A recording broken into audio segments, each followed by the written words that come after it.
Hi, good evening. In the last two classes, Mr. Brahmaya discussed about locks, right? Okay. He discussed about Q locks, that is CLH, MCS, and all those, right? Okay. When we look at that particular one, locks act as synchronization primitive to perform operations on concurrent data structures. In this class, I would like to discuss about concurrent implementation of data structures. Initially, first, I would like to concentrate on concurrent concurrent implementation of Treaps. Okay. Later, I would like to discuss how can we perform different experiments on that particular code. Okay. Before proceed further, I would like to give a simple definition for a concurrent data structure. Okay. In a shared memory environment, okay, a data structure which supports concurrent execution of multiple threads is called a concurrent data structure. Okay, now you can see a screen, right? When you look at that particular one, that particular data structure is a tree. Okay, when you look at that particular tree, here you can see there are different threads are there. One thread can perform one operation. Here another thread can perform another operation.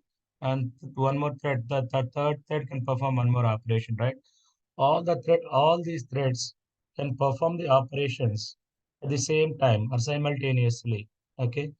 So when multiple threads works on the data structure at the same time, then there is a problem of data race. So to avoid those data races, we need the concept of synchronization. We need synchronization. Okay, for that, we are going to consider different synchronization primitives. Those are locks and barriers. Here, I would like to discuss concurrent implementation of a tree by considering a synchronization primitive lock. Okay. Before going to proceed further, here I would like to give a simple definition for this particular one. When we look at this particular one, okay, here this particular data structure is a collection of nodes. Okay, each node consists of pair of values. Okay, first one is the key, second one is priority. When we look at this particular data structure, here what can you observe? Here you can observe that, okay, all the keys satisfies, okay, BST property, and all the priority satisfy maxi property or heap order property. Okay, a data structure which supports concurrent implementation of uh, uh, basic operations, the data structure is called a concurrent data structure. In this class, I would like to concentrate on concurrent implementation of Treaps. Okay, just a few seconds back, I gave the definition for the concurrent trip. Okay, with that idea, we can proceed further. Usually, what are the operations we can perform on a binary search tree? I need an answer. What are the operations we can perform on a binary search tree?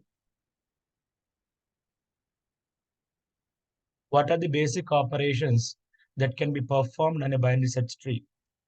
Those operations are insert, delete, and contains, right? Those are the basic operations. Suppose consider a simple example.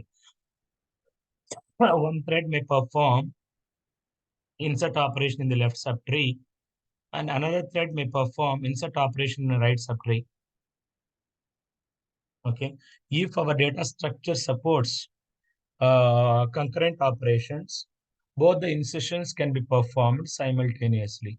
If both the insertion operations performed simultaneously, we can increase the throughput. Okay. That is the simple case.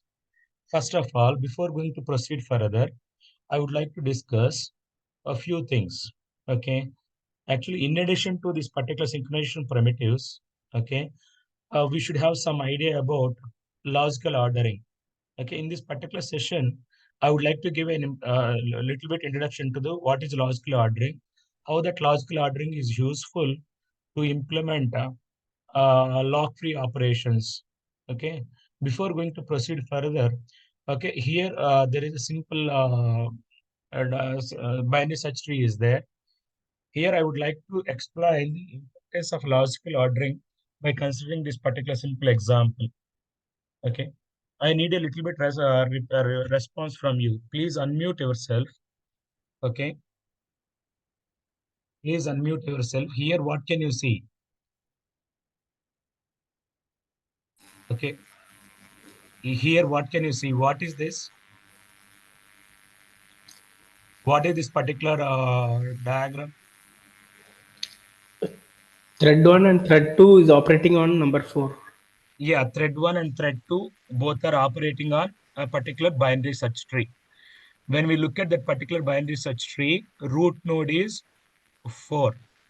Okay, right. Here, thread 1 is performing one operation and thread 2 is performing another operation. What thread 1 is going to perform here? Race condition. No, no, no. Thread 1, here when you look at the bottom, there is a caption for this. What is there? Thread 1 performs Search of search of 6. Okay, okay. thread 2 performs remove of 4. Remove 4. Okay. Okay. When we look at this particular, yeah, in that particular context, to perform search of 6, it has to traverse in the appropriate path and identify the correct node. Okay. So in that context, suppose thread 1 traverses from 4 to 8, 8 to 6, it will find the 6. Okay. That is the simple case. Suppose thread 2 wants to remove 4. In that context, what will happen? This root 4 is the root node, and that root node has two children. That is a non-leaf node with two children. In that context, we are going to replace that particular non-leaf node with minimum of right subtree. When we replace the minimum of right subtree, we'll get this particular case. This is the resultant tree when we perform the operation. Okay, that is in the context of when we are when you're working on single thread execution. When we are working with multiple threads, what kind of problems do we face? I would like to discuss those problems here. Here, when we consider the simple binary search tree, okay, here 4 is the root node and 2 is the left subtree of 4 and 8 is the right subtree of 4. There are two threads, T1 and T2. T1 performs search of 6 and T2 performs remove of 4. When we look at this particular simple example, here what can you see? Yeah, this assume that this is a simple concurrent tree. In that particular concurrent tree, T1 is going to perform the search operation. Okay, in the particular process, T1 compares 6 with T1 is 6 with root node, right? Root node is 4. So 6 is greater than 4. In that context, T1 traverses in the right subtree. In the process, after reaching the node 8, after reaching the node 8, T1 is suspended due to some reason. Okay, T1 may be suspended by the operating system because that is not in our control. If T1 is in suspended state and T2 is going to perform remove operation. When T2 performs the remove operation, what T2 does? T2 wants to remove 4. Okay, root node itself is a 4. In that context, it simply removes that particular one and it replaces a minimum of right subtree as that particular root. In that context, this is the resultant tree. This is the resultant tree. Now, after some time, T1 is resumed. When after some time T1 is resumed, again T1 starts from node 8. T1 starts from node 8. T1 is looking for 6. Okay. So 8 is not 6. T1 is at 8, right? T8 is not 6. And then 6 is less than this particular node 8. In that context, T1 traverses in the left subtree of 8. Here, left subtree of 8 is null. Okay. In that here, what is the problem? Here, T1 ends with unsuccessful search. That is the problem. But that should not be the case. 6 is present in the tree. We will get that particular problem because of when we reorder the nodes or when we change the shape of the tree. When we change the shape of the tree, some threads is unable to find the required node. Okay, that is the problem. Did you get the problem here? Yes, sir. Yeah. How can we address that particular problem? How can we address that particular problem? We can address that particular problem by using the concept of logical ordering. What is logical ordering? Okay. Usually, when we look at the binary search tree, we can traverse in by using three orderings, right? One is in-order traversal. Second one is pre-order traversal. Third one is post-order traversal. When we traverse by using in-order traversal, what do we get? Okay, we will get all the nodes are in sorted order. In-order traversal means we traverse left subtree first. Next, after that, we traverse the root, we visit the root node. Later, we traverse in the right subtree. Again, left subtree and right subtree both subtrees are traversed by using in-order traversal. When we consider that particular simple mechanism, okay, for a given binary search tree, we will get all the elements are in sorted order. Are you with me or not? Yes, sir. Yeah. Okay. If we consider logical ordering among the nodes, in that context, we can address this particular problem. How can we address when we consider the logical ordering? How can we address this particular logical ordering? How can we address this particular problem by considering the logical ordering? Any clues? We should sort. We should arrange in the ascending order, or Yeah. Here, suppose when we consider logical ordering of these nodes for this particular one, this one is 2, 4, 6, 8. Okay. So whatever it may be the shape of the tree, for this particular one, this is the logical ordering. If you change the shape, if you change the shape to some other one, this one 8 is the root and 4, 6, 2, and this one is 6. For this also, for this particular one also, logical ordering is same. Okay. Whatever it may be the shape of the binary search tree, logical ordering of the nodes is same. So with the help of that particular logical ordering, we can address this particular problem. Okay. So to maintain the logical ordering, what we have to do? How can we maintain the logical ordering among the nodes? Here point is how can we maintain logical ordering among the nodes?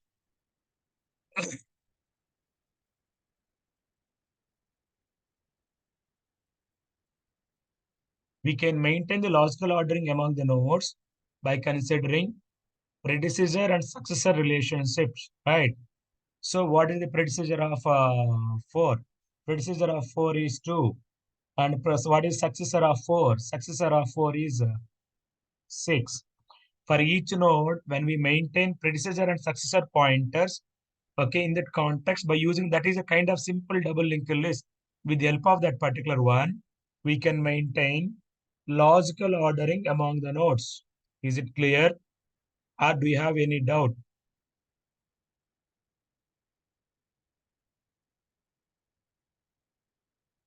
If you have a doubt, I will clarify one more time. Is there any problem while understanding this? We can maintain logical ordering among the nodes by using predecessor and successor pointers. Yes, that is my yes, state. Is it clear? yes, sir. Okay. Suppose you assume that this particular binary search tree implementation maintains two orderings. One is logical ordering and second one is tree physical ordering. Tree physical ordering means for each node we have left subtree pointer and right subtree pointer. By using left subtree pointer and right subtree pointers, we can maintain the tree physical ordering. By using predecessor and successor pointers, we can maintain logical ordering among the nodes. Okay, with that idea, I would like to explain this particular one. Okay. Here, actually, in this particular scenario, okay, without logical ordering, T1 is unable to find 6, even though 6 is there, 6 is present in the tree.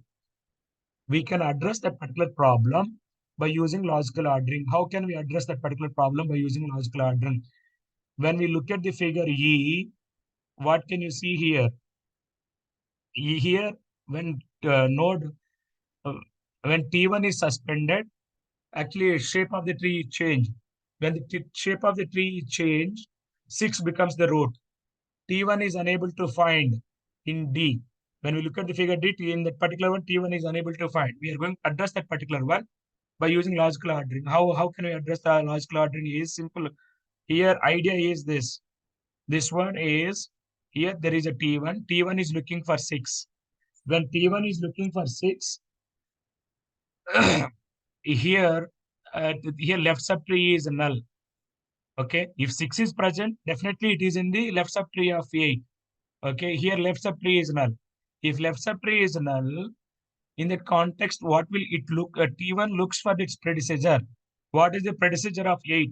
Predecessor of 8 is 6. Suppose when we consider the logical ordering of that one, logical ordering is 2, 6, 8. This is the logical ordering of this particular tree. So predecessor of this 6 is 8 is 6. So T1 can comfortably reach to the node and return that particular value. So here T1 ends with successful search. T1 ends with successful search. Did you get my point? Yes, sir. Okay.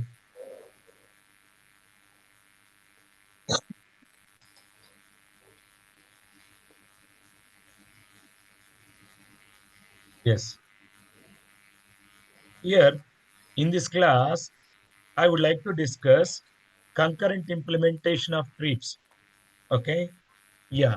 You have some idea about the definition of the word tree. Tree is a collection of nodes.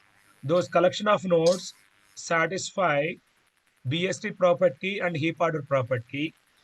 Okay, then that one is called a tree. Okay, I would like to explain how can we build a concurrent tree. Yeah, first, okay, why do we need trees? Okay, usually when we consider binary search tree, okay, problem with binary search tree is if input is in random order, we don't have any problem. Height of the binary search tree is log n.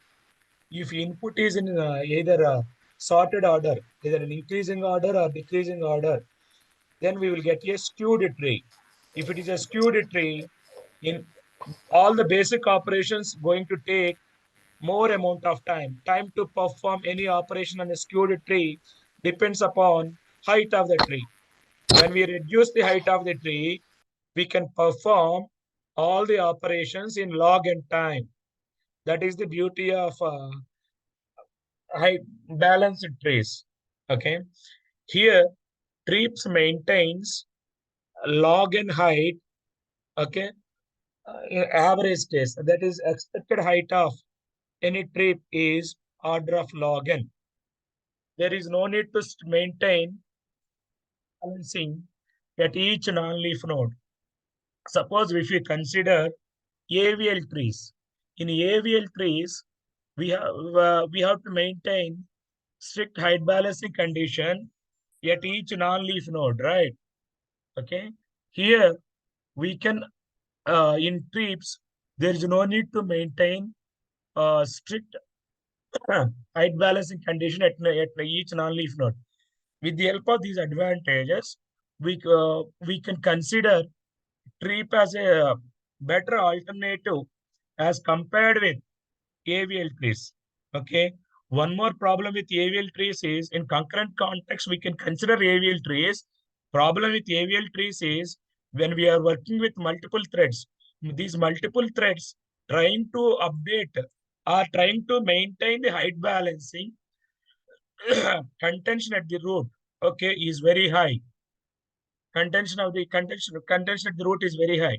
So when the contention is very high, throughput decreases. That is the one. That is the problem. Did you get my point? Did you get my point? Yes, sir. So it Okay. is tree plus heap. No? Yeah, the treep is BST plus heap. Okay, okay. Binary search plus heap. Okay. Binary search tree plus heap. Okay. Here, how do we maintain this particular one? Here, when you look at this particular one, this is a simple tree for the given set of keys.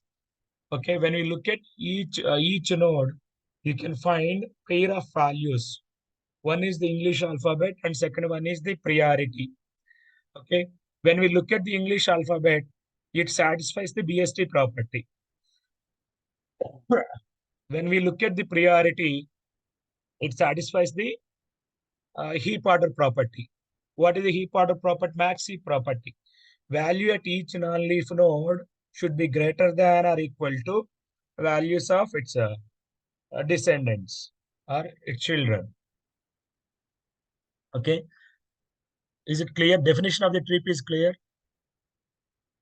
Or do you have any doubt while understanding the definition of the word tree? This is the tree for the given set of keys. If there is any problem, I'm here to clarify your doubts. Otherwise, I can proceed further. Can I proceed further? Yes, sir. Okay, right. Here we are performing the insert operation. What are you going to insert? We are going to insert W comma 60, where W is the key and 60 is the priority. Okay. In that context, we have to insert that particular one into the particular tree based on the BST property. If we insert that particular one into the tree based on BST property, where it is going to be inserted as a right child of V comma 41.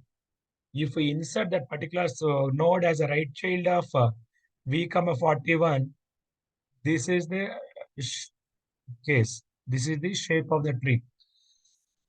When we look at this particular one, it satisfies the BST property, but it does not satisfy the heap order property. Does it satisfy the heap order property? No. Why? When we look at the parent, this is the parent, right? What is the parent of W comma 60? V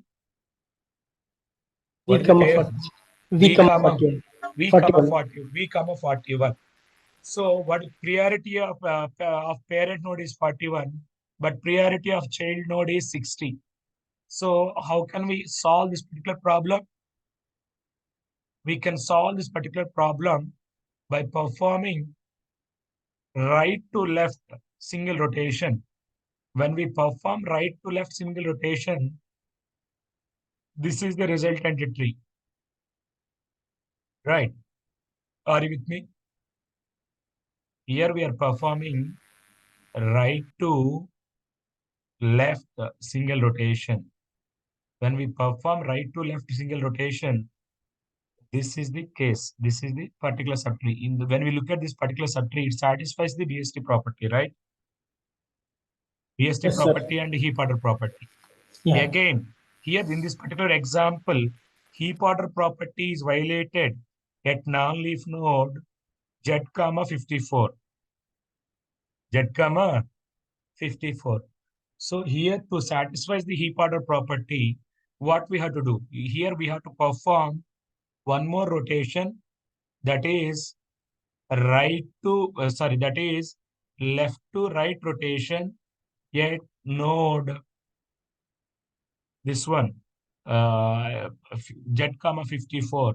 When we perform left to right rotation, this is the shape of the subtree. Okay. Now, when we look at this particular one, yet nodes, this particular one, yet node, this non-leaf node, W comma 60, it satisfies both BST property and heap order property. Are you with me? So if it satisfies both BST property and heap order property, up to this particular subtree, there is no problem. Now, when we look at the entire tree, for the entire tree, it satisfies both the properties. Because when we look at the priority of root node is t comma 65. What is the right child? W comma 60. So priority of root node parent is greater than priority of its children. So it satisfies both the BST property and heap order property. Are you with me? Yes, This sir. is this is simple insertion operation on a tree. This is simple insertion operation on a tree data structure. Okay. Next, suppose if you want to perform a delete operation on a tree, how can we perform a delete operation on a tree? Okay. After that, I would like to discuss concurrent insertions and deletions. Initially, I'm discussing simple insertion and simple deletion. Later, I'm going to discuss concurrent insertion and concurrent deletions. Okay. To perform concurrent insertion and concurrent deletions, what we have to do? Okay, in the process, I would like to discuss concurrent deletions. When you look at this particular slide, okay, this is the initial tree. Okay, in this particular one, we are going to delete m comma 55 from that. That means m. When we are going to delete this particular key, we have to identify that particular one and that particular tree. Here we identified that particular node is this one. Okay. Later, we identified that uh, that particular non-leaf node has two children. That is a little bit complicated case. Suppose if the node that is going to be deleted is a leaf node, straight away we can delete it. There is no problem at all. Leaf node, actually, in the leaf node case, we can straight away we can delete it.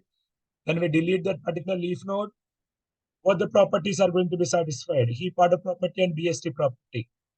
Next one is if you want to delete a non-leaf node with a single child, in that context, then we can straight away we can delete that particular non-leaf node and we can update its its child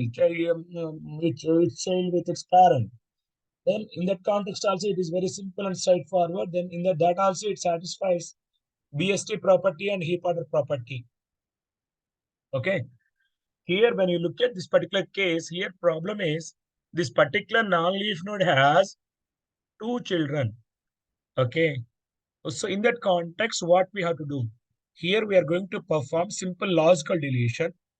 There are two types of deletion. I discuss this particular logical deletion case while discussing lazy synchronization.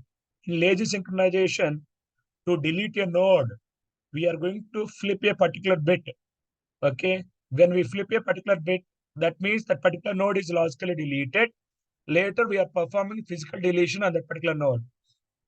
Here also, to delete that particular non-leaf node, m comma 55, initially we are performing a logical deletion. That logical deletion is depicted by using simple dotted line. After that, we are going to perform physical deletion. To perform physical deletion, we have to take care of heap order property. What is the heap order property? That particular node has two children. One is d comma 31, another one is n comma 45. We have to replace that particular one with children, which has the maximum priority. In that context, which node becomes the root of other one? In that context, which one becomes the root of other one? To satisfy the heap order property, we have to make one of its children as the root, right? Or the root of that particular subtree. N45. N45. If we make that particular one as a root parent of d comma 31, then we can maintain that a heap order property. Anyhow, it satisfies the BST property. When we do that particular one, it maintains the heap order property. Yeah.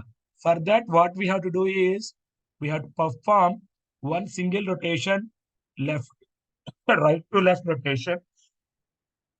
When we perform right to left rotation, this is the case. Now, this particular logically deleted node has only one child.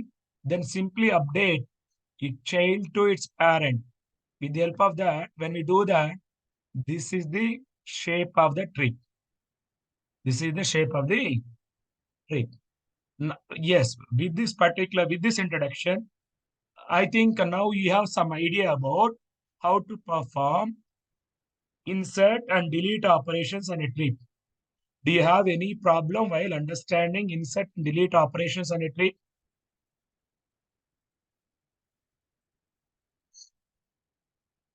Do you have any problem while understanding insert and delete operations on a tree? No, sir. So it has to satisfy both the binary search tree and heap properties. Binary search tree property and heap order property. Okay, okay. Okay, right.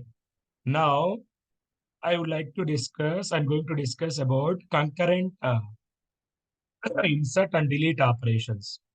Okay, these concurrent operations, either it can be a lock based or it can be a lock free operations. Now I'm going to discuss lock based concurrent implementations. Lock based concurrent implementations are somewhat easy as compared with lock free operations. That is why I consider that one. When we consider this particular one, this is the simple concurrent code. Okay, when we look at this particular one, okay, this here, what can you see? This is the tree. This is the tree. Here we are going to insert W comma 60 into that particular one. Okay, these are the concurrent operations, right? When we do concurrent operations, so before going to perform any update operation in a tree, we have to acquire the lock on the required node. So to perform this particular insert operation, first of all, we have to insert by using BST property. Later, we have to perform appropriate rotations to satisfy heap order property. So to insert this particular node based on BST property, what we have to do? Initially, this node is going to be joined as a right child of v comma 41. In that context, initially we have to acquire lock on that particular one. Here you can see the lock symbol on that particular node. Are you able to see that lock symbol? Yes, sir. Okay. Once we acquire the lock on that particular node, we are going to join that particular node as a right child of v comma 41. Now w comma 60 is the right child. Now it satisfies the BST property. After that, what we have to do? We have to perform some number of yes Rotation. rotations. Rotation. Rotations. So to perform right to left rotation, here that rotation is a right to left rotation. To perform right to left rotation, we have to acquire. So when we perform right to left rotation, which nodes are going to be affected? To perform right to left rotation, left subtree of this node is going to be changed, and this 60 becomes the parent of v comma 41, and v comma 41 becomes the left child of w comma 60. Are you with me? These three nodes are going to be changed, right? The fields of these three nodes are going to be changed, right? Yes, sir. So what we have to do is we have to acquire on those three nodes. There is no need to acquire all the nodes of the tree. We have to acquire the lock on those three nodes itself. If we acquire the lock on those three nodes, then we can comfortably perform right to left rotation on those three nodes. Here we are performing a right to left rotation on these three nodes. Okay. Before going to perform, before that, we had to acquire the lock on these three nodes.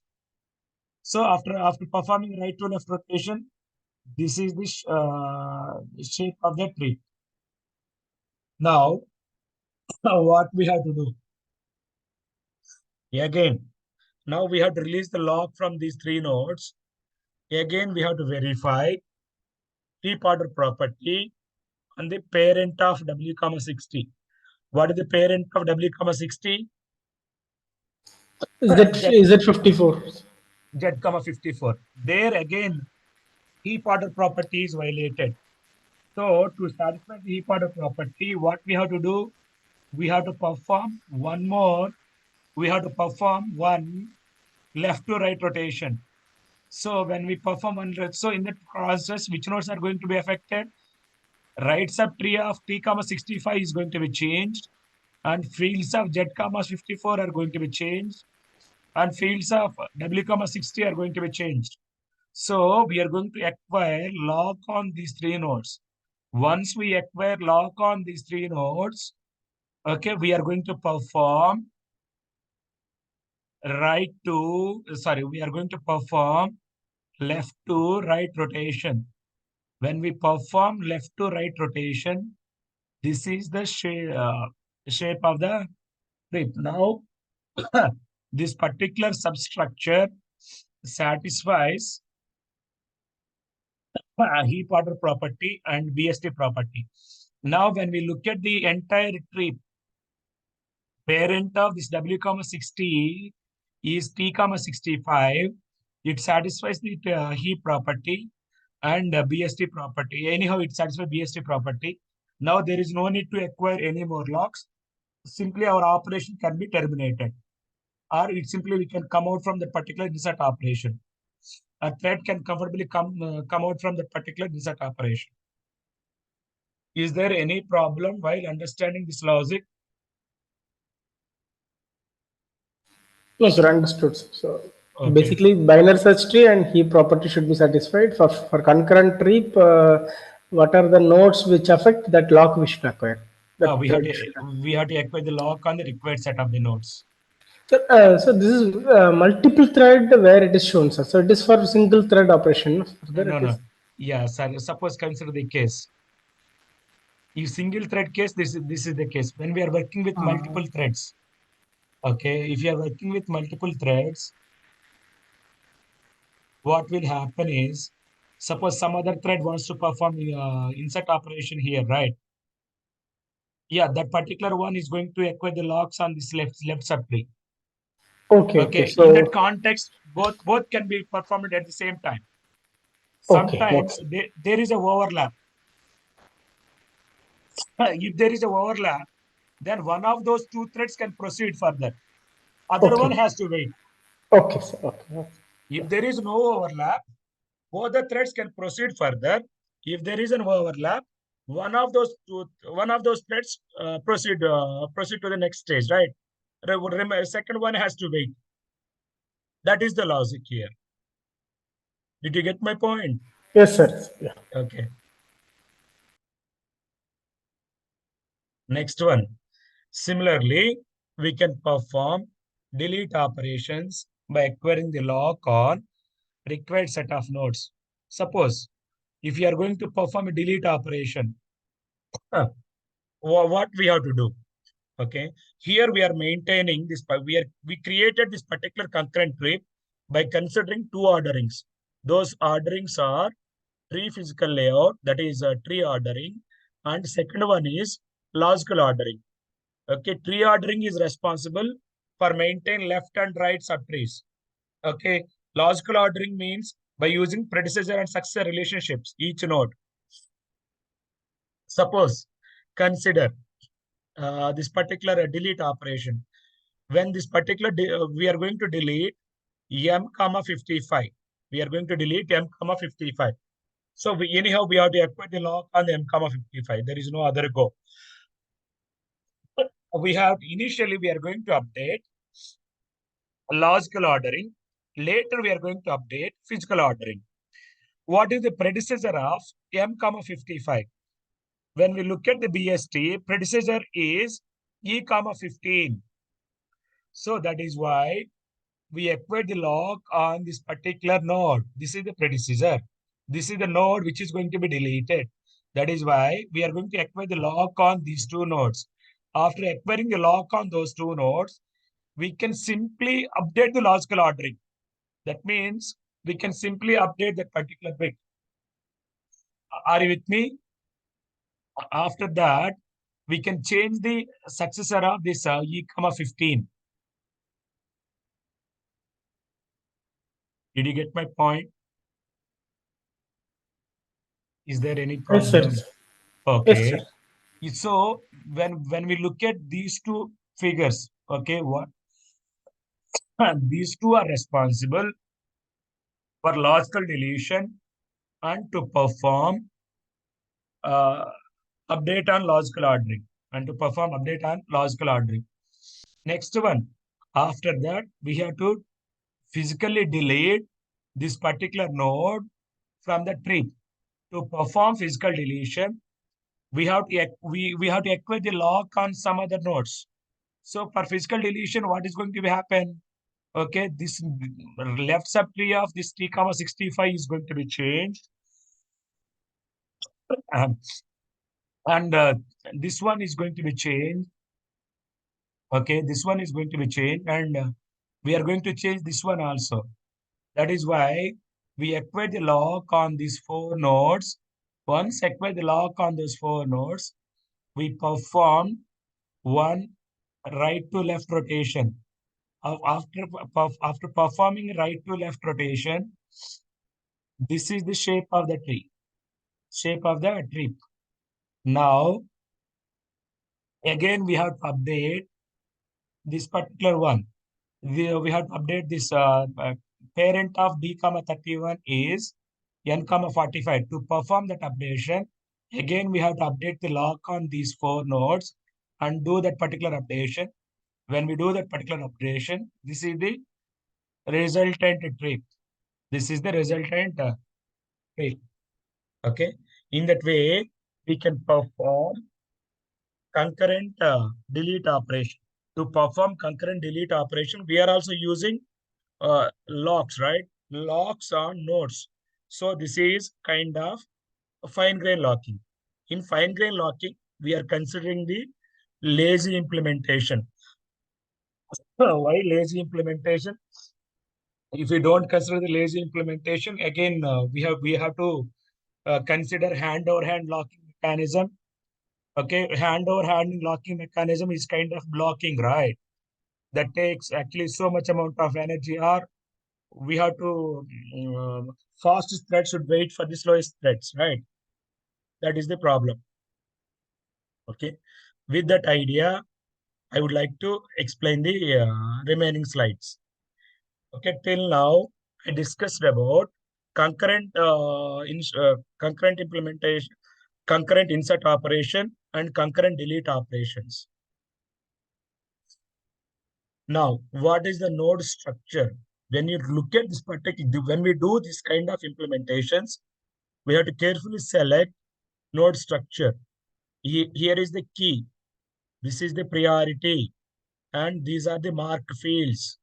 This transit 1 and transit 2. Transit 1 is used if node is in insert phase. Transit 2 is used when the node is in delete phase.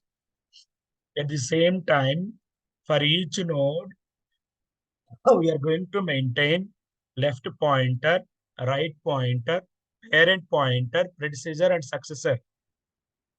Later, we are going to acquire the lock on that particular node by using reentrant lock.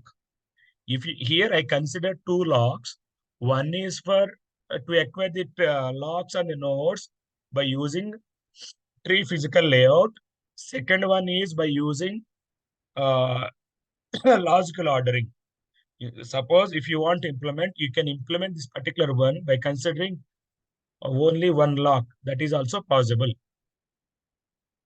Okay. Yes. Here, contains operation is a lock-free operation. When we look at actually while discussing this particular lazy list synchronization, I discussed about lock-free contains. Similar kind of contains operation we can perform here. When we look at the basic operations that are going to be performed on this particular concurrent tree, contains, insert, and remove operations. Okay. Contains operation is not going to change the shape of the tree. Only insert and delete operations are going to change the shape of the tree. When we look at the insert and delete operations and successful insertion or successful deletion, then only shape of the tree is going to be changed. Otherwise, shape of the tree is same, right? Shape of the tree is not going to be changed. Okay, right. Suppose when we are working with multiple threads, how can we achieve synchronization among those threads? When we are working with multiple threads, we have to consider particular ordering. Okay, that's what I discussed in the linked list. Suppose if you want to perform concurrent operations on the linked list, we have to travel. We traverse from left to right. Okay, suppose if that should not be the case, what will happen is then there is a possibility of live lock. One thread may traverse from left to right, another thread may traverse from right to left. In that context, there is a possibility of live lock. To avoid the particular live lock situation, we have to consider specific ordering while acquiring the lock on the nodes. Here, when we'll consider, suppose when we consider logical ordering layout, in this context, we are using predecessor and successor fields of a tree node. Predecessor and successor means this is a kind of a simple double linked list. Okay, by using those nodes, we can traverse in a specific order. That is from low to high. That is from left to right. Next one is when the tree physical layout. In the tree physical layout, either we have to follow parent to leaf or leaf to parent. We have to follow any one of those two ordering. And then only we can avoid live lock case. Next, okay. In this actually in this particular implementation, first threads acquire locks on the tree nodes by using logical ordering. Later threads acquire locks on the tree by using tree physical layout. Okay, in that particular process, there is a overlap. That means some threads may overlap with other threads operation. In that context, what will happen is if a thread is unable to acquire the lock, if a thread is unable to acquire a lock, it releases all the locks that it currently holds. Then what will happen is it will give the preference to the other threads. Then other threads can acquire the lock on the required set of the nodes and proceed further.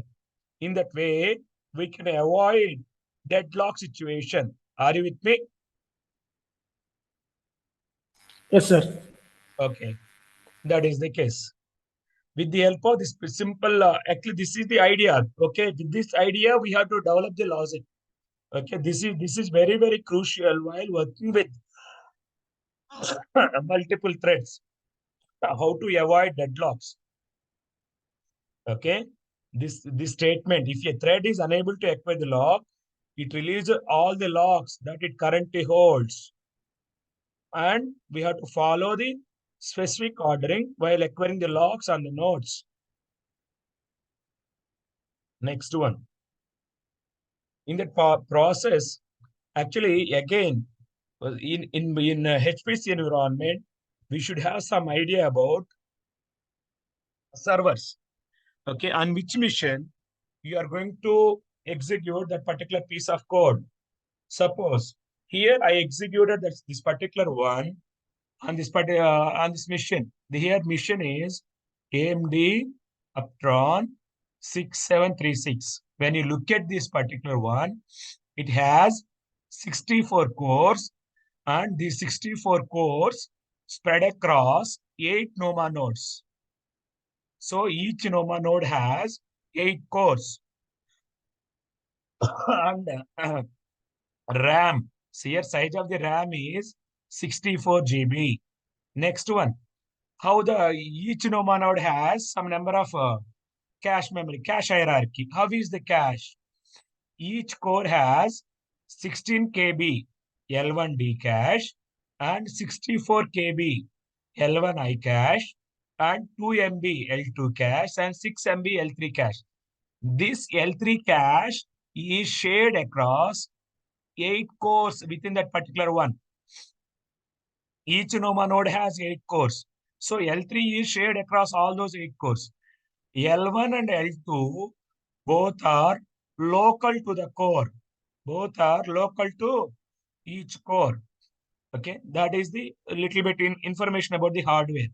After that, we have some idea about operating system version and runtime. Okay, which software are you going to consider? Here I considered OpenJDK 1.7 because I did all these experiments in 2017 or 2000, not in 2017, it is in 2016. That is why I considered OpenJDK 1.7. After that, okay, this is the little bit information about system. After that, what kind of workloads uh, we supposed to consider? We are going to consider different workloads. Okay, this is 70% contains, 20% insert, 10% delete. Here, contains operation is a lock-free operation. When we look at that particular workload, 70% contains. If it is a lock-free operation, it does not create any contention on the data structure. If it does not create any contention on the data structure, then it is a low contention workload. When we look at the next one, here it is 50% contains, 25% insert, and 25% delete. Here, insert and delete operations are lock-based implementations. When we consider those lock-based implementations create contention and lock-free operations don't create any contention. When we look at lock-free operations and lock-based operations, both more or less same. Probability of to get the lock-free or lock-based operation is same. So that is medium contention workload. In the similar lines, we can easily understood that third one is high condition workload. Reason is that 70% of the operations are update operations, either insert or delete, and remaining 30% operations are contains operations. That is the idea. Okay, this is the little bit. This is an overview about the experiment setup. Do you have any doubt on this particular slide? Sir, what is C? So I is insert, D is delete. So I is C stands for contains. Contains. okay. Nothing So else. whether the content is there or not, search operation. Yeah, search. It is a kind of search operation. Okay, okay, okay. Okay, na? Right. Next one is how can we check this particular one?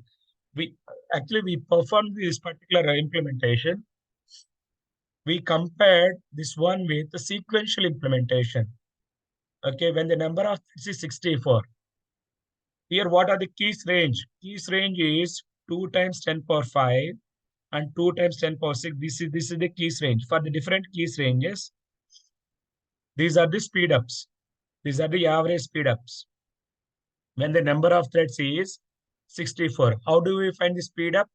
Speed up is single thread execution time over multi-thread execution time. That is T1 over 60 T64. When we find this particular ratio, we will get the speed up. We'll get the speed up. Here we calculated the speed up for the different keys range and different workloads. Here from when we look at this particular one, what are the takeaway points from this particular one? Takeaway points from this particular one is, as we increase the keys range, this is case range 2 times 10 power 5, this is 10 power 6, this is 10 power 7. As we increase the keys range, okay, speed up increases, right? Speed up increases with increase in the keys range, right? Did you get my point? I think you can clearly observe that particular one. Sir, key is the number of nodes. Yes, keys range is range of values. Here, Okay. while performing this particular one, we pre-fill this particular data structure with 50% of the element. That means size of this particular one is, okay, while performing these operations, size of this particular, in this case, size is 10 power 5. 50% of 2 times 10 power 5 is 10 power 5. Here it is 10 power 6. And here it is 10 power 7. So 10 power 5 is reasonably good, right? So when we work with multiple threads, we can check the performance or we can check the speed up. We cannot check the speed up on small tree sizes. We cannot check this to speed up on. That means when we create a tree with 100 nodes and we can execute 64 threads and we cannot check the speed up. Okay, there is no use of concurrent implementation for a tree size 100 or 200 or 500. So in that context, single thread implementation is much better as compared with concurrent implementation. Are you with me? Yes, sir. So what are the units of this values? 6.42, 15.14. No, no, that is speed up is actually whatever it may be the units. Here we are Okay. finding the ratio, right? Okay. T1 by T64. T1 by 64. Those units are going to be cancelled. Okay. Okay. Usually in the next subsequent slides, I will show that those units. Usually we are going to calculate MOPS. MOPS stands for millions of operations per second. Millions of operations per second. Okay. Yeah. Suppose assume that for this particular one, I would like to explain the scenario. All these 64 threads together, okay, performed 6,42,00,000 operations. 46, So it's a throughput. It's a throughput. it is a throughput. Okay. Okay. Okay. Are you with me? Okay. The next one, what may be the other important observation? Other important observation is actually why throughput increases as we increase the keys range, or why the speed up increases as we increase the keys range. Is there any guess? Can you give any guess? Multiple threads can operate in different part of the tree. Yeah, that's its number of overlaps. Overlapping is minimum, right? Minimum. Yeah, that is the main point here. That is that. Next one is as we move from left to right, what can you see? Left, this one is the high condition workload. This is the low condition workload. As we move from left to right, okay, throughput increases or speed up increases. Speed up increases as the contention decreases, right? This is high condition workload. This is a low condition workload. So as we move from high condition workload to low condition workload, we can get the better speed up. That is the advantage of multi-threaded implementations or concurrent implementations. Are you with me? Yes, sir. Okay. Yeah. So actually, in the next part, in the next session, I would like to execute the code. At the same time, I would like to compare this particular implementation with other state-of-the-art implementations. Okay. Okay. Actually, can you take 10 to 15 minutes break? Can you come back by 7:15? Yes, sir. Yeah. Yeah. Thank you.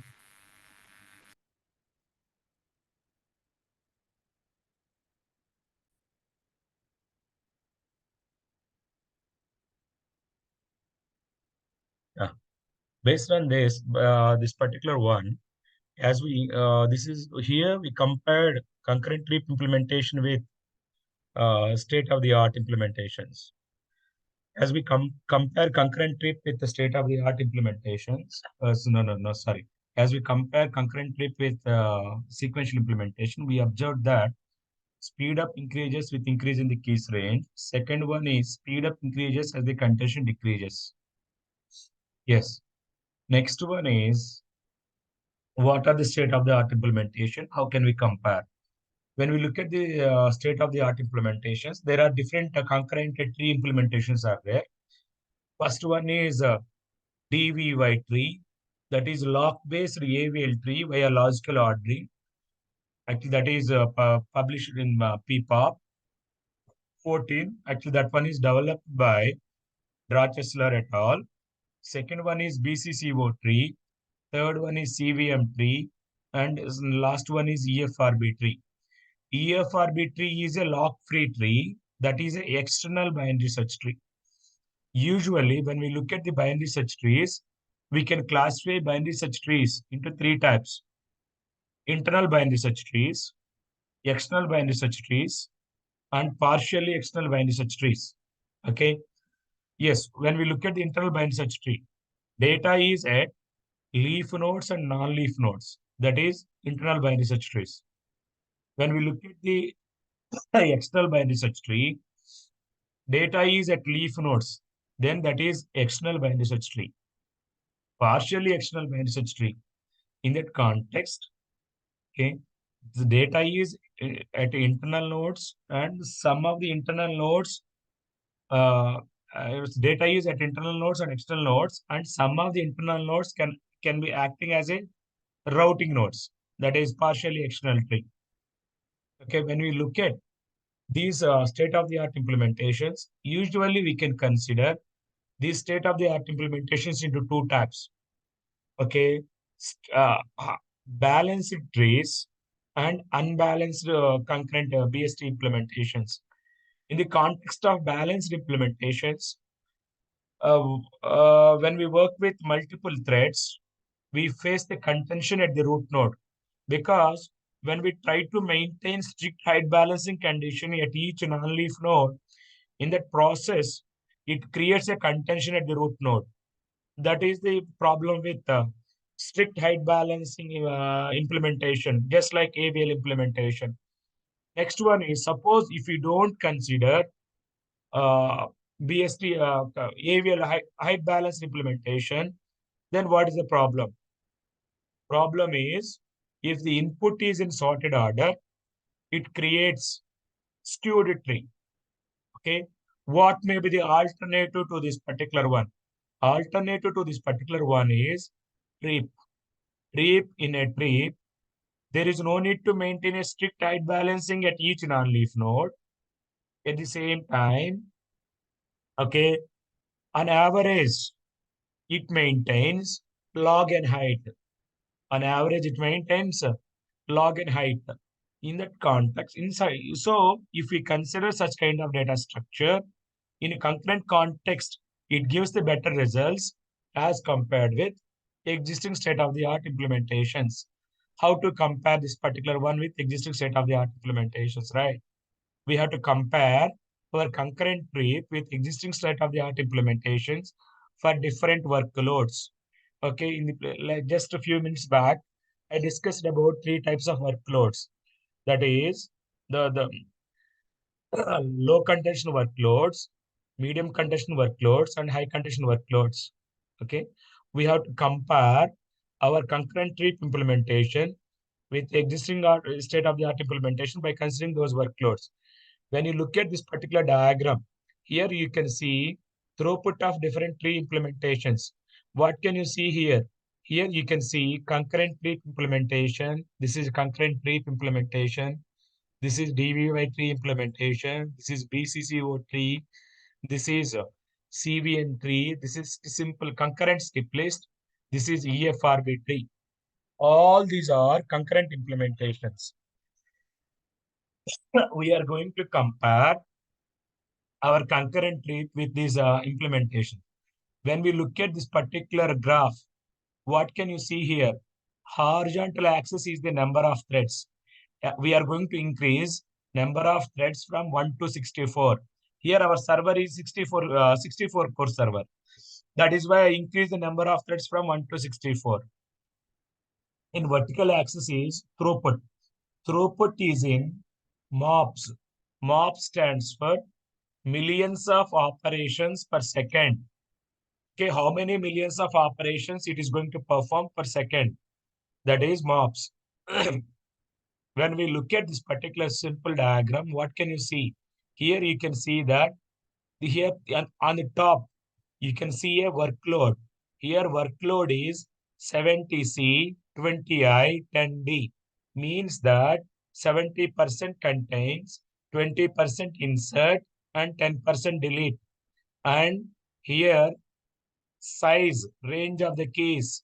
Range of the keys is 2 times 10 power 7. When we pre-fill this data structure with 50% of the elements, in that context, size of the tree is at least, our size of the tree is 10 power 7. Size of the tree is 10 per 7. We can comfortably work with multiple threads and we can check the throughput. Here, what can you observe that? You can observe that as we increase the number of threads up to 16 threads, we don't find any improvement, or sometimes some other state of the art implementations gives better results as compared with our implementation. From as we increase the number of threads from 16 to 64, here we can clearly observe that our concurrent Treap implementation gives the better results. When the number of threads is 64 and problem size is 10 power 7, here we observe that this is the point, right? Means that those 64 threads performs 14 millions operations per second. 14 millions of operations per second. As compared with this existing state-of-the-art implementations, this is much, much better as compared with as existing. Suppose nowadays, you can see the servers with 192 cores, 96 cores, and so on. If you execute the same piece of code on those servers, you can see the much better improvement. Okay. Similarly, I compared this particular concurrent Treap implementations for different workloads. This is low contention workload. This is medium contention workload. This is high contention workload. So when we look at all these three workloads, in all these three workloads, our concurrent Treap implementation gives the better results for that particular problem size. Here problem size is 10 power 7. Next, when we look at the next row, here what can you see? Here problem size is 10 power 6. For 10 power 6, for low contention workload, we are getting the better throughput. For medium contention workload, we are getting the better throughput. For high contention workload, our concurrent Treap implementation is not giving the better throughput. Here, some other implementation, this particular blue color line, that one is BCCO tree. BCCO tree gives the better throughput as compared with our implementation. Next one is for third row. When we look at the third row, here problem size is 10 power 5. When we look at this particular problem size, for low condition workload is more or less okay. It is fine. It is on par with existing state-of-the-art implementations. For medium condition workload, we are not getting any better throughput. For high condition workload also, we are not getting any throughput. When we look at this particular one, here what can you observe? In this particular upper triangular, okay, for these cases, our concurrent Treap implementation is okay. For these cases, these cases, we are not getting any better throughput. Okay, so how can we prove that our implementation is better as compared with existing state-of-the-art implementations? In that process, what can be done? Okay, so here we have to consider different kinds of experimental setup. Okay, here thing is, for this particular throughput, I considered input is randomly generated from using uniform distribution. Okay, here input is randomly generated from the uniform distribution. If input is randomly generated from the uniform distribution, this is the case. Next one is, okay, I would like to check the performance of concurrent Treap, okay, when the input is in sorted order. When the input is in sorted order. If input is in sorted order, what is the throughput? If input is in sorted order, here you can see that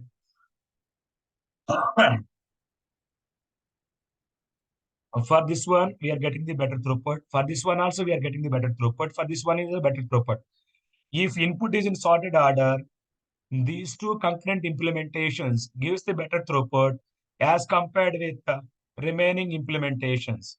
As compared with remaining implementation. Here you can observe one more thing. That is, Here you can see that for these two implementations, we got very, very less throughput, right? What are those two implementations? These two implementations are pink color one is CVM tree and next one is black color one is EFRB tree. EFRB tree is BST implementation. This is a non-blocking simple binary search implementation. This is not an AVL implementation or a height balanced implementation. So if input is in sorted order, simple non-blocking BST implementation gives a skewed tree. If it is a skewed tree, we have to spend a lot of time for traversing. Then we will get the very less throughput. That is one problem. Next one is CVM tree is also a simple, it is a kind of a BST implementation. Here in CVM tree, one thread is responsible to maintain the height balance. Okay, how it is going to maintain the height balance is that particular thread is going to traverse in that particular thread traverses in that particular BST by using depth first traversal. Okay, by that first traversal, it maintains the height. But as we increase the number of threads, these two implementations, CVM tree and the EFRB, these two implementation gives the very less throughput. But when we look at the previous slide, what can you observe that these two implementations gives the better throughput for random input. See that. You can see that these cases, when you look at this particular case, this is problem size is 10 power 5 and the workload is high contention workload. High contention workload. For high contention workload and for this particular problem size, here you can see that those two implementations gives the better throughput. But if input is in sorted order, our concurrent Treap implementation is the right choice. Okay, that is why we can say we can conclude that our concurrent Treap implementation gives the better results as compared with state-of-the-art implementations. Is it clear, or do you have any doubt while understanding these slides?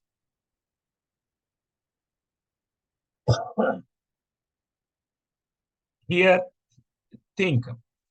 Here we compared our implementation, concurrent Treap implementation with the state-of-the-art implementations for random input. For random input case, actually, for these cases, we are getting the better throughput. Okay. For small problem sizes and high condition workloads, we are not getting any better throughput. Here, which one gives the better throughput, especially in the last row, here you can see that EFRB tree, EFRB tree and CVM tree. These two trees produces better results as compared with remaining state-of-the-art implementations. But the problem with those two implementations is, in those two implementations, they don't bother about height balancing. If they don't bother about height balancing, their job is very simple. Okay, simply they can perform the insertion operation or deletion operation, they can leave. But sometimes if the input is in sorted order, these implementations gives the very less throughput. To overcome that particular problem, we have to consider either AVL tree implementations or concurrent tree. AVL tree implementations maintains a strict height balancing, but maintaining strict height balancing is a somewhat expensive operations. Okay, instead of maintaining strict height balancing at each non-leaf node, we are relaxing that particular condition in a Treap.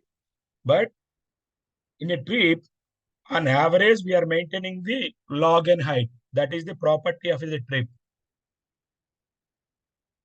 Is it clear? Any doubt? Is it clear? Are you with me? Hello? Yes, sir. Okay. Next one is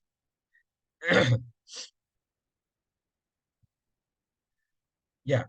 Before going to proceed further, I would like to show the execution of this particular concurrent tree.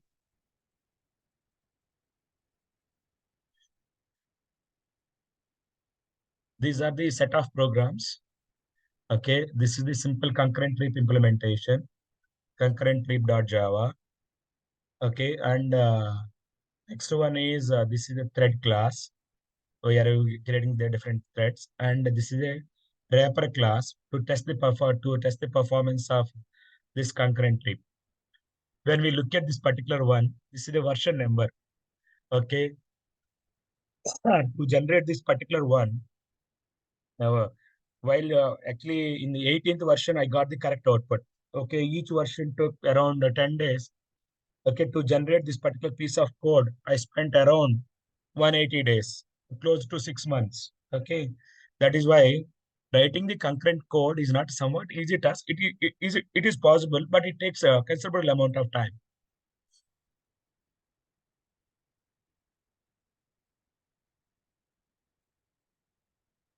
When we look at this particular one, concurrent tree 18.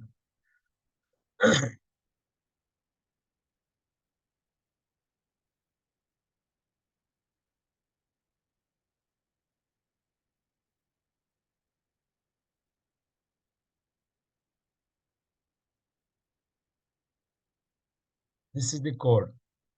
This is the simple node structure. Here I consider only one reentrant clock. Okay. Initially, I did this particular one with two reentrant clocks. Later, I came to I considered only one reentrant clock to implement this particular one. Okay. Yeah. This is the code. We have to be very careful. We have to consider all these things.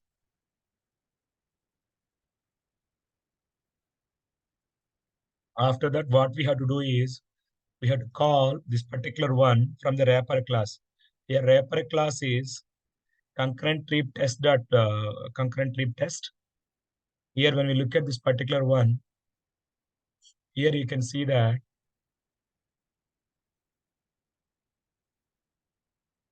here instance is of type concurrent tree 18. After that, here we created an object, okay, for this particular class, and we can perform operations on this particular instance. Are you with me? That instance is a concurrent tree. That instance is a concurrent tree. Okay. After that, here, what are you going to do? We are going to perform some operations on that. What are the operations are you going to perform here when you look at this particular one? We are going actually during the runtime, we are going to pass some number of arguments. What is the first argument? First argument is the number of threads. Second argument is the problem size, range. Third argument is time. How much time you want to execute? That is 10 seconds or 20 seconds, that one. Here, this one is the pre-fill percentage. Are you going to pre-fill this data structure with 50% or 40% or 10%? This is the search limit. That means, and next one is insert limit. Suppose if I give the input as 4 is the number of threads. After that, range is 10 power 5. This is the problem size. Next, time. Time is 10 power 4. That is 10 power 4 milliseconds. Next one is pre-fill.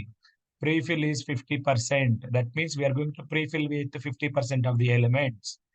Next one is search limit. Search limit is 50. And that means 50% of the operations are contains.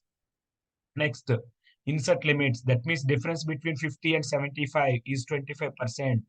That means 25% of the operations are insert operations. Remaining 25% are delete operations. Are you with me?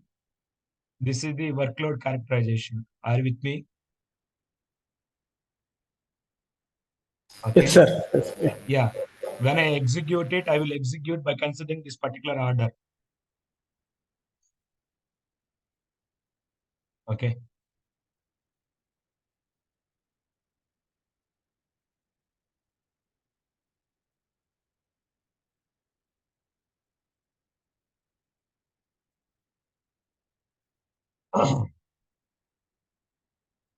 Java C. Okay, Java. Anyhow, I compiled it. No problem. Concurrent trip 4. This is the actual wrapper class. From this particular wrapper class, I'm calling that particular one. Here, number of threads is 1. Initially, number of threads is 1. Problem size is 2 times 10 power 5.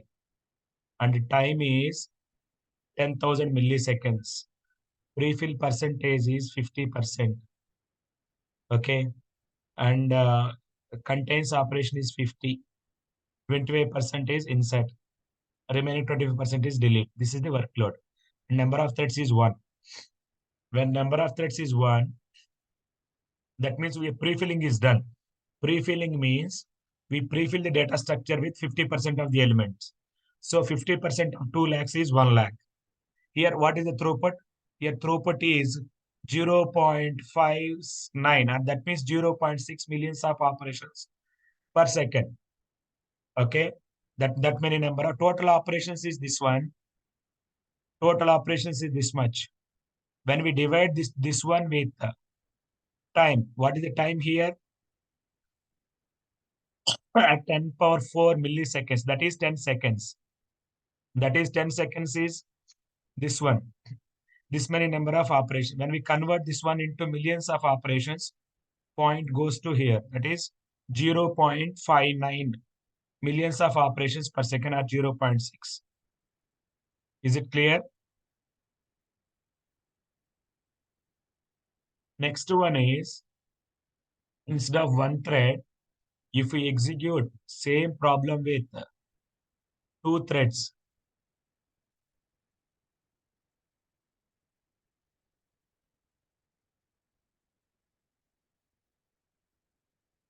can you guess the throughput? Here throughput is 1.13. Are you able to see this throughput? Yes, sir. Yeah. Here, how much speed up we can observe? Here, what is the speed up? Here, speed up is one thread case. How do you calculate the speed up? T1 by TL not. No, that is the time. This is the Ah, throughput.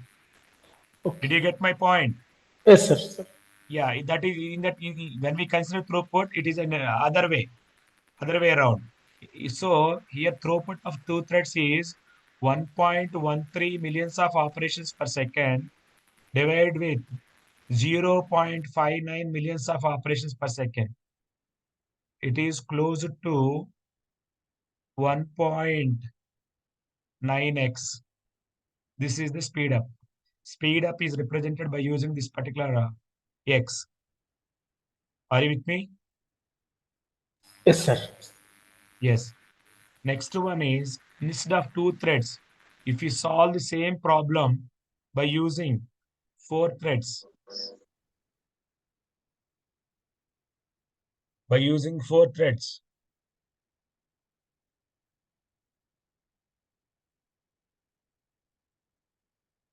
1.84x, also 1.84 millions of operations per second.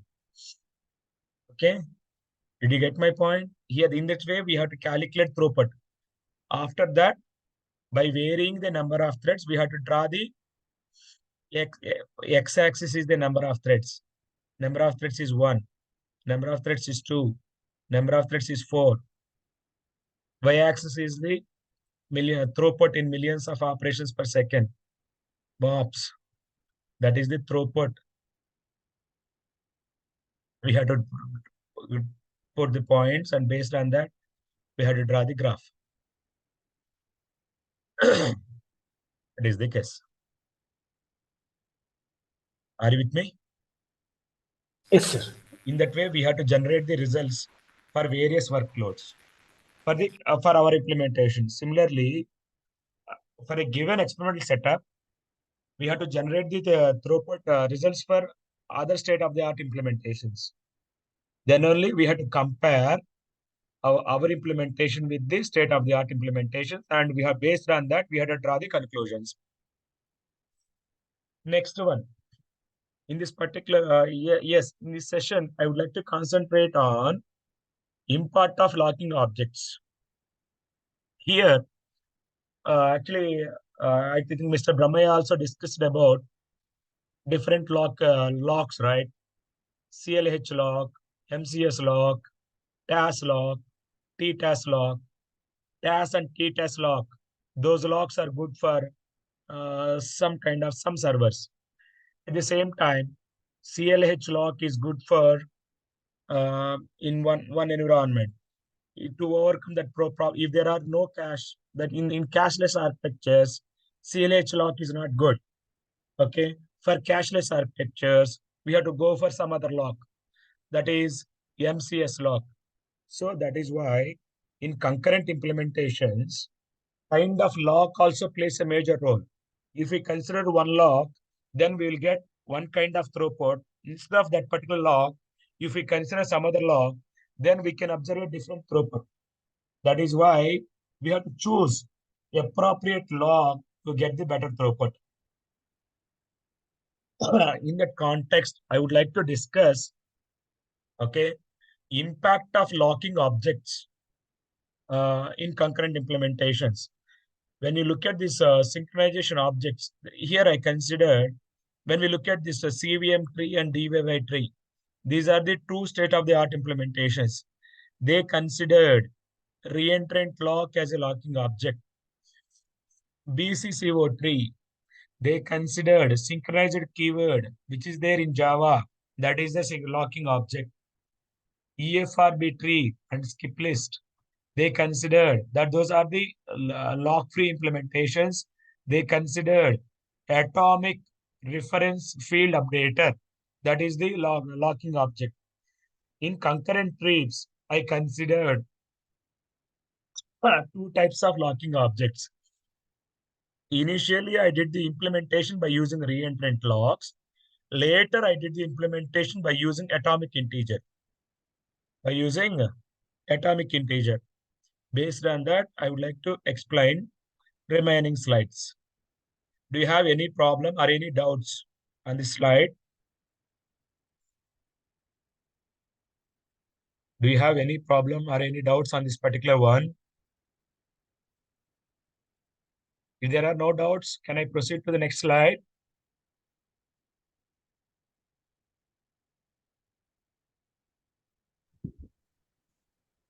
Can I move to the next slide? Yes, sir. Yes, sir. Okay. Here, I would like to compare concurrent Treap implementation by considering different locking objects. We can do this particular concurrent Treap implementation by considering two reentrant locks. That is, one for tree ordering and one for tree physical layout. One for another for is logical ordering. Okay. Next one is, just now I showed one example, that is concurrent Treap 18, right? In that particular implementation, I considered only one reentrant lock as a locking object. That particular reentrant lock can be used for both the tree orderings and logical orderings. Next one is, instead of reentrant lock, in third implementation, I considered atomic integer based locking, atomic integer. That itself is a locking object. With the help of that, I did the concurrent Treap implementation.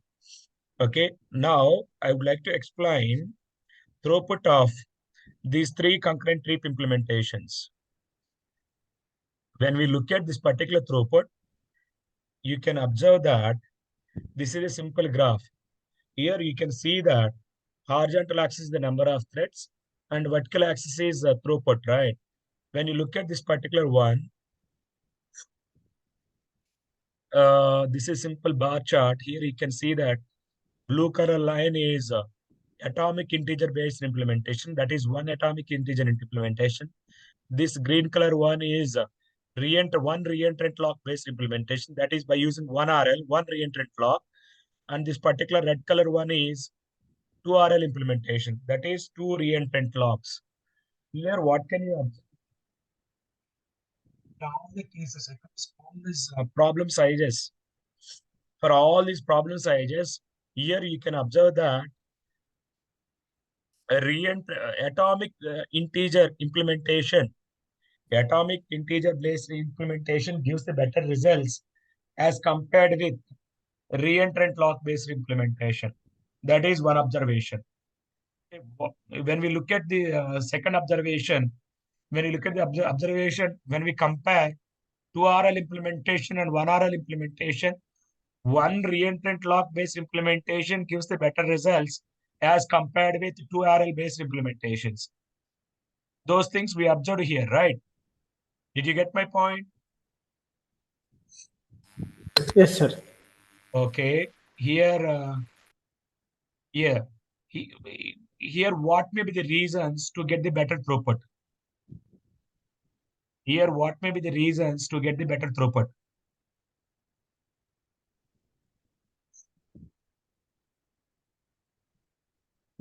So here, when we execute it on a server, we got this output. Okay. After that, we have to think about the reasons for that. To think about the reasons for that particular one, we have to consider different aspects, different things. Okay. So one of those attributes or one of those properties we can consider number of cache misses. Okay, which one has more number of cache misses and which one has less number of cache misses. Okay, we calculated this particular cache misses by using tool perf tool. By using perf tool, we can calculate number of cache misses. Okay, here when we look at this particular slide, you can observe that AA based implementation gives the less number of cache misses as compared with RL based implementation or reentrant lock based implementation. That is, atomic integer based implementation gives the less number of cache misses as compared with reentrant lock based implementations. That's what we observed here. Are you with me? Yes, sir. So thread synchronization can be done by atomicity, then locks. A stands for atomic. Locking object is atomic integer. Okay, okay. Here, locking object is atomic integer. Here, locking object is reentrant lock. So, Okay. atomic integer locking object gives the better throughput as compared with reentrant lock based implementation. That is the takeaway point. So, here, what is our observation? Why are we getting better throughput or why are we getting less number of cache misses for atomic integer based implementation? What may be the reason for that? When we dig into further, we observe that memory footprint of atomic integer based implementation is less as compared with RL based implementation. Okay, here you can see that here you can atomic based implementation takes 14 MB. This is 74 MB. This is 724 MB. As compared with 2RL, it is 1.5 GB. Okay, this is 1.0 GB. Okay, that is actually in computers, actually, throughput is inversely proportional to the memory footprint. Suppose if our implementation takes more memory, definitely we may expect that our implementation gives less throughput. If code is same, and we can consider different locking objects. If we consider some locking objects, we can observe less memory footprint. When we consider some other locking objects, we can consider more memory footprint. In that context, definitely the implementation which takes less memory footprint Those implementations gives the better throughput as compared with the implementations that take more memory footprint. That is one takeaway point. Are you with me? Yes, sir. Okay, next one is what is the lock acquire and release time? Okay, suppose here we calculated lock acquisition and release time over billions of operations. We performed 1 billion times. We are taking the average of that. Okay. When we consider atomic integer locking object, lock acquire time is 2.26.3 nanoseconds. When we consider RL based implementation, lock acquire time is 33.7 nanoseconds. Okay, based on these two things, we can say that okay, throughput depends upon locking object.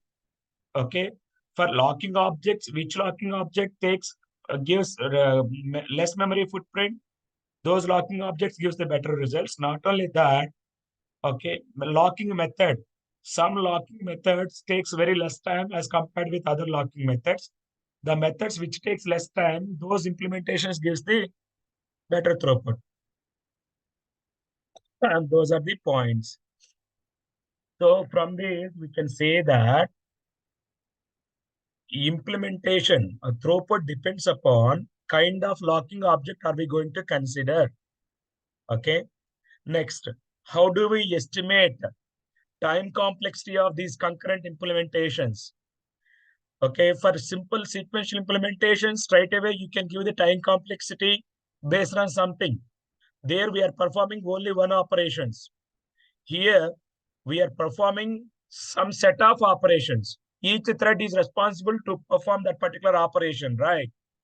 In that context, we have to consider amortized time complexity. Instead of considering time complexity for one operation, we have to consider time complexity on P operations.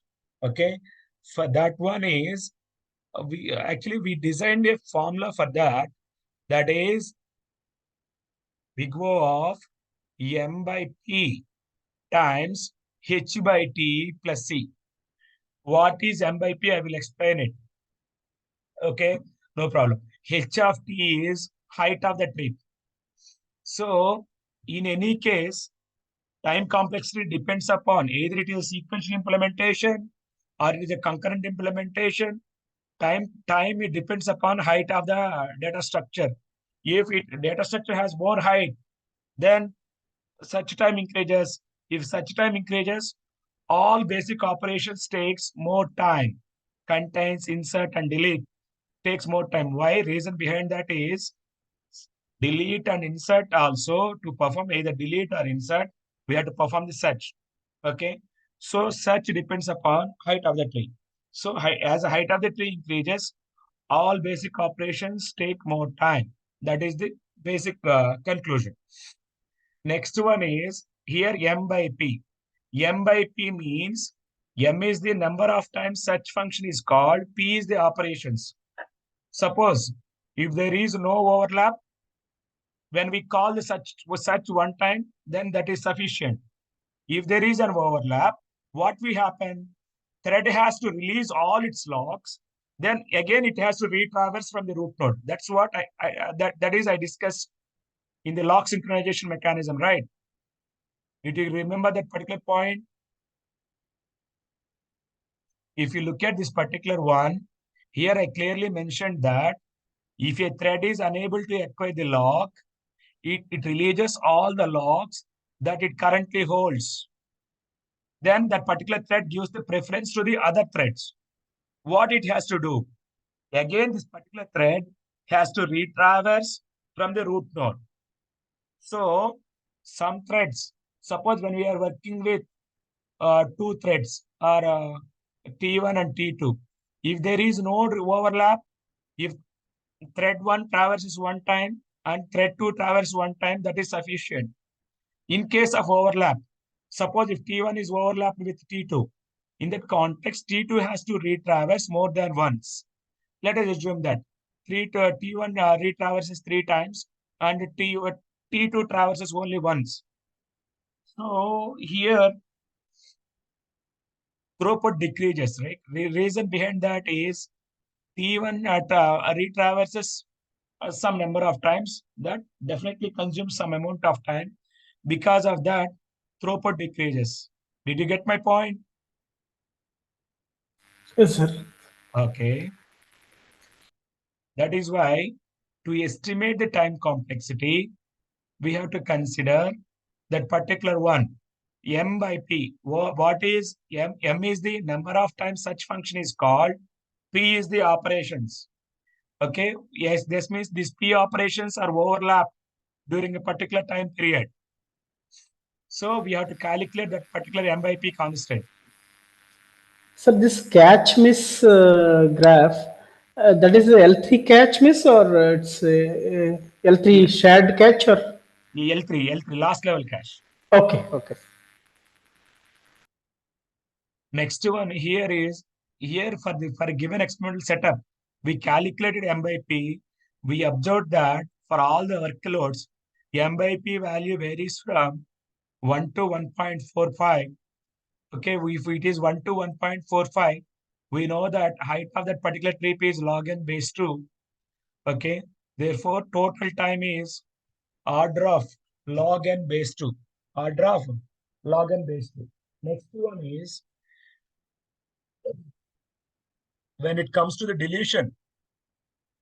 When it comes to the deletion, we have performed on-time deletion. A on-time deletion means initially we are performing logical deletion. Later we are going to physically delete from the tree. Without performing physical deletion, also we can perform all these operations. When we do when we perform all these operations without physical deletion, what will happen is at some point number of logically deleted nodes may increase in the tree. As we increase the number of logical deleted nodes, then that implementation consumes so much amount of memory. As a result, we observe the less throughput. As a result, we observe the less throughput. When we look at this particular implementation, okay, this particular implementation supports on-time deletion. Okay, on-time deletion, but some implementation won't support on-time deletion. Okay, because of that, its space complexity of this particular implementation is proportional to the number of nodes. Number of nodes in the tree. This is the simple analysis. So for concurrent implementations also, we have to give these types of analysis. What is the space complexity of this analysis? What is the time complexity of this analysis? After that, we have to draw the conclusions based on this particular one. When we look at the conclusions, we can observe that, okay, for large tree sizes and different workloads, if input is in random input, if input is generated from the uniform distribution and it random input, randomly uniform distribution, for large tree sizes and different workloads, our concurrent tree implementation provides better throughput. That is one contention. Okay, if input is in random input for small tree sizes and high condition workloads, existing state-of-the-art implementations gives the better throughput. That is why when we are conducting a research or something else, okay, we have to appreciate the work of others. Okay, so suppose if input is randomly generated from some uniform distribution, yes, EFRB tree and CVM trees, these two trees gives the better throughput for small tree sizes. Next, if input is in sorted order, for sorted input, our concurrent tree implementation and CVM, this one, implement DVY tree, that is implementation of Drachesler and et al. Those two implementations gives the better throughput. Here, definitely as compared with that one, our implementation gives the better throughput. That is why for sorted inputs, concurrent tree implementation scales well with number of threads. That is its observation. Last observation is what is the impact of locking objects? Okay, here, this particular concurrent tape implementation, we compared different locking objects. That is atomic integer locking object, reentrant locking object. In reentrant locks also, sometimes we consider two reentrant lock implementation and sometimes we consider one reentrant lock implementation. As compared with reentrant lock implementation and one atomic integer implementation, atomic integer based implementation gives the better throughput as compared with reentrant lock based implementation. Next one, within the reentrant lock based implementation, definitely atomic reentrant lock based implementation gives the better throughput as compared with 2RL based implementation. Reason behind that is atomic integer based implementation takes or consumes less memory footprint as compared with reentrant lock based implementation. Not only that, lock execution time of atomic integer lock is less as compared with reentrant lock based reentrant lock.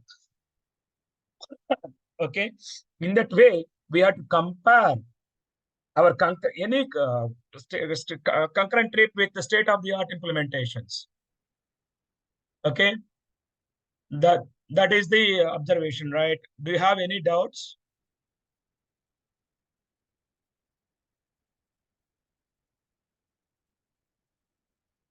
Hello, do you have any doubts? Sir, what is the difference between one RL and two RL, sir? Why? One RL stands for one reentrant lock.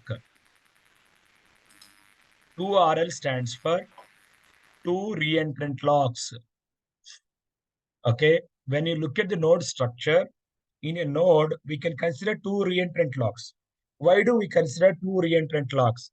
The reason is very simple. Here in this particular concurrent tree implementation, we consider two different types of orderings. One is tree physical layout. Second one is logical ordering. When we consider tree physical layout, for that we need one locking object. When we consider logical ordering, we can consider another locking object. If we don't consider two reentrant locking objects, what will happen is sometimes these two nodes can overlap. Okay, we have to very careful when we are going to acquire the lock on overlapping node. To minimize the difficulty, initially we can implement a data structure with 2RL based implementation. Once we get the correct implementation, later we can further simplify that particular implementation by considering one RL implementation. Okay, to get the better idea, here I discuss these both. Okay, sir. Okay. Anything else? Any other doubts? Okay, that is about concurrent trips. Anyhow, I'm going to share all these slides with you. And not only the slides, I'm going to share programs also with you and research paper along with this particular implementation. Please go through it and execute that particular program in your system or server. Let me know the results. Is it okay for you? Okay, sir. Okay. Thank you. Thank you very much. Thank you, sir. Thank you.